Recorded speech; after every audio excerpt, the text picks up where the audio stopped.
Assalamualaikum warahmatullahi wabarakatuh. Kembali lagi di channel saya, Nur Nafiia. Sebelumnya, saya akan menjelaskan bahwa di kampus saya, tempat saya mengajar, itu sudah mulai masuk perkuliahan semester genap tahun ajaran 2020-2021. Nah, setiap semester saya selalu mendapatkan mata kuliah pengolahan citra digital dan kecerdasan buatan. Untuk kecerdasan buatan itu di semester ganjil ya, semester ganjil. Kalau PCD atau pengolahan citra digital itu di semester genap. Nah, dari situ akhirnya saya membuat dua buku ajar. Yang pertama buku ajar terkait kecerdasan buatan, bisa dicek ya di googling, nanti misalkan buku ajar komputer cerdas. Nah, ini ada warnanya, covernya kok warnanya, maaf. Covernya ini hitam.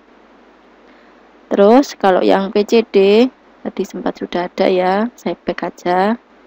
Nah, yang PCD covernya seperti ini. Nah, terus di Scholar insya Allah juga ada, bisa dicek di Scholar. Caranya ngecek berdasarkan tahun aja, karena seingat saya yang kedua buku itu sekitar tahun 2019 atau 2018 atau 2017, sekitar tahun itu ya. Nanti diset aja berdasarkan judulnya. Jadi nanti selama saya mengajar menggunakan buku seperti buku ini untuk PCD-nya, atau kalau memang mau mengambil dari daftar pustaka lainnya juga bisa. Di halaman terakhir juga saya sebutkan mengambil dari sumber mana. Sebentar ya, mohon maaf agak lama. Mohon maaf. Nah, ini dari bukunya Bapak Dharma Putra, bukunya Bapak Eko Prasetyo. Ini satu angkatan dengan saya sekarang, S3-nya. Nah, jadi saya juga suka mengoleksi bukunya Bapak Eko Prasetyo juga. Terus maaf, ke Blasur. Nah, sama bukunya Bapak Abdul Qadir, mana ya? Bapak Abdul Qadir. Jadi banyak memang buku pengolahan citra digital, tapi saya sering ambil dari miliknya Bapak Abdul Qadir, terus Bapak Eko Prasetyo, sama satunya Bapak Dharma Putra. Itu. Nah, untuk yang pertama masih pengenalan ya. Jadi selama satu semester saya akan menjelaskan materi terkait di sini sudah lengkap, mulai dari pengenalan citra, mohon maaf. Nah, pengenalan citra atau konsep bagaimana itu pengolahan citra, kemudian format citra, terus histogram, kemudian thresholding, kemudian perbaikan citra, dan filtering. Jadi selama satu semester saya akan mengajarkan itu. Nah, tool yang saya pakai apa? Terus apa yang membedakan tool tersebut dengan tool lainnya? Nah, saya hanya menggunakan MATLAB ya. Saya memang hanya menggunakan MATLAB. Kenapa? Karena ya lebih mudah daripada kita harus mengcoding sendiri. Kenapa kok tidak menggunakan Photoshop? Ini ya Photoshop. Karena bedanya kalau Photoshop di sini kita tidak mengolah ya, tapi di sini lebih ditekankan adalah kayak apa ya, sejenis kreativitas kita. Nah, tapi kalau MATLAB itu kita mengolah citranya. Mengolah citranya adalah yang diolah apa? Dari setiap citra itu pasti mempunyai nilai intensitas cahaya. Jadi kalau kita bahas di bab pertama, oh maaf, keblasur lagi. Nah, ini kelihatan dari gambarnya ya. Nah, anggap ini citra ya, citra digital. Maka setiap pixel ini ada nilai intensitasnya. Biasanya disimbolkan dengan F, X, Y, di mana X adalah menunjukkan sumbu X atau sumbu barisnya, terus Y adalah menunjukkan sumbu kolomnya ya, sumbu kolom. Jadi Harus diperhatikan bahwa kalau pengolahan citra kan kita gambar terus kita tinggal ngasih apa contoh ya, misal contoh ada nggak yang ngasih, nah ini bola misalkan. Nah ini kan tinggal kita misalkan mau apa, misalkan ini bukan masuk ke mata kuliah saya ya, pengolahan citra yang ke arah Photoshop. Tapi kalau yang di pengolahan citra yang saya lakukan di sini adalah ada metodenya, ada algoritmanya. Jadi di sini nanti setiap gambarnya akan diolahnya menggunakan metode atau algoritma. Itu yang membedakan. Loh, apakah bisa di MATLAB? Lengkap, insya Allah lengkap. Jadi di sini kita set aja image processing. Processing. Nah ini. Jadi di sini sudah dilengkapi semua toolbook terkait image processing. Apa saja yang dibahas di sini banyak, tapi tidak semua saya bahas untuk mata kuliah saya. Yang saya bahas adalah ya yang sudah saya sebutkan tadi, mulai dari pengenalan citra, format citra, kemudian histogram, kemudian thresholding, kemudian perbaikan citra, kemudian filtering. Nah, itu yang akan saya bahas. Jadi fokusnya adalah di pengolahan citra. Selanjutnya, mohon maaf ya. Mohon maaf. Nah, selanjutnya kalau yang ini bagaimana? Enggak. Jadi Photoshop di sini saya tidak menggunakan sama sekali karena memang murni dipakai untuk kreativitas. Tapi kalau yang mata kuliah pengolahan citra digital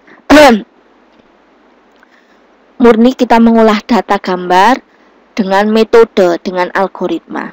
Ya. Memang benar setiap pixel ada nilainya. Kita perhatikan ya, ini kan misal saya punya contoh ilustrasi gambar, kemudian dia pasti setiap pixelnya ada nilainya.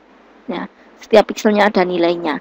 Nah, caranya ngecek gimana? Kalau di MATLAB akan muncul. Jadi misal saya punya gambar ini ya, kelihatan di layar ini ada gambar 1, JPG, 2, JPG, 3, JPG, dan seterusnya. Kalau saya baca, kalau caranya baca di MATLAB, cara membaca gambarnya adalah image 1.jpg. Oke. Nah, kelihatan ya, ini ada nilai. Nah, ini saya geser ke sini. Nah, ini ada nilainya nanti. Ini menunjukkan ukuran bahwa gambar tersebut ukurannya adalah 150 baris 1600 1050 baris 1680 kolom. Nah, 3 ini menunjukkan komponennya bahwa dia adalah RGB. Kalau mau ngecek apakah benar ada nilainya, ini akan nggak muat ya karena ukurannya besar. Maka misal saya perkecil dulu resize, sama dengan resize. Saya perkecil ukurannya. Jadi misalkan 500 sama 750 misalkan. Oke, ini ya. Kalau kita lihat, nah ini masih kebesaran. Saya ubah lagi. 300.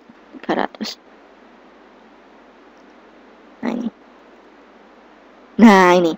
Jadi ini menunjukkan bahwa pixel pertama atau baris 1,1 nilainya adalah 86. Jadi setiap pixel pasti ada nilainya. Nah, ini kalau 3 kali 3 itu maksudnya apa? RGB dia. Jadi satu pixel dia mempunyai 3 komponen, yaitu red, green, blue. Seperti itu. Nah, kalau mau ngecek benar nggak ini gambar, saya tampilkan ya. Untuk menampilkan gambar di MATLAB seperti ini. Image show gambar. Kita tampilkan. Nah, ini hasilnya.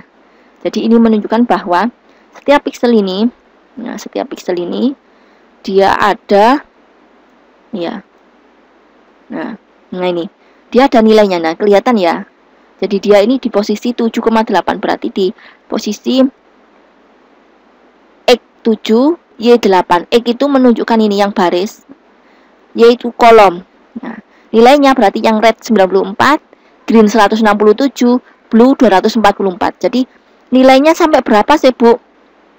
Sudah saya jelaskan juga di buku ini, maaf ya, di buku tadi ini, bahwa nilai intensitas gambar itu antara 0 sampai 255. Nah, sebentar ya.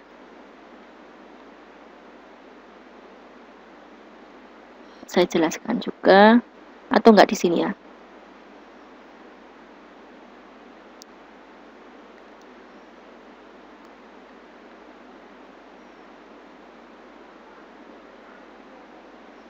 Mungkin di bab 2 ya. Jadi setiap gambar itu mempunyai nilai intensitas, terus nah ini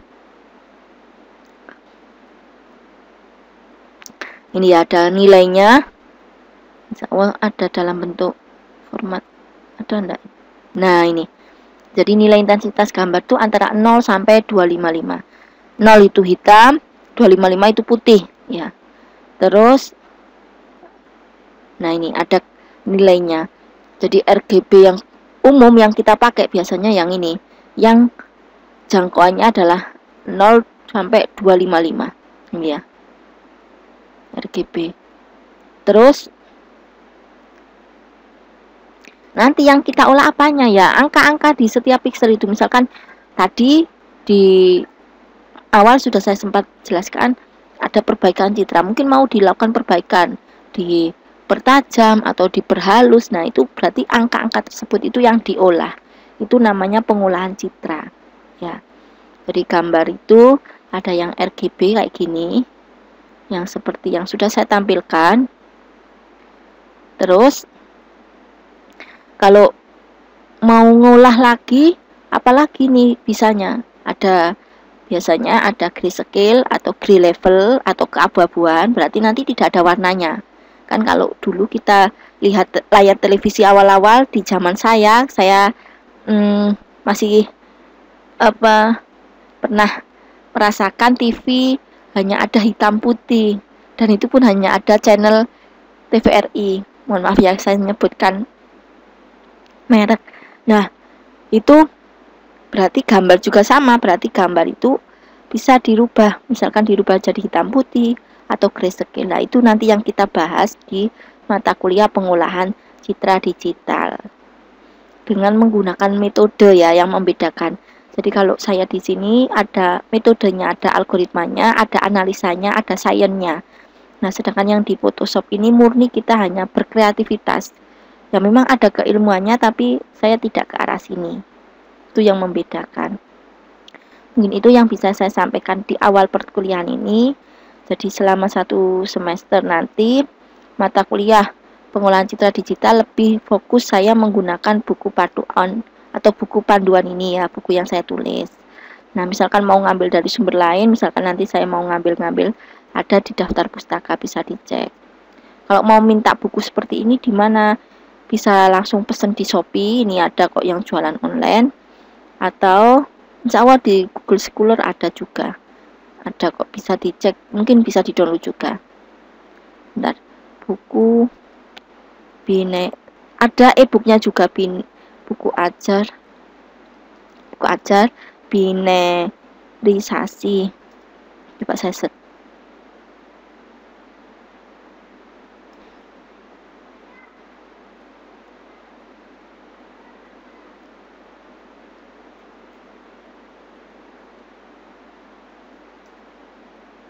Enggak ada di Google Scholar, enggak ada. Coba nanti di e-booknya, insya Allah ada di e-booknya. Bentar, tahun 2019, insya Allah saya menerbitkannya tahun 2019.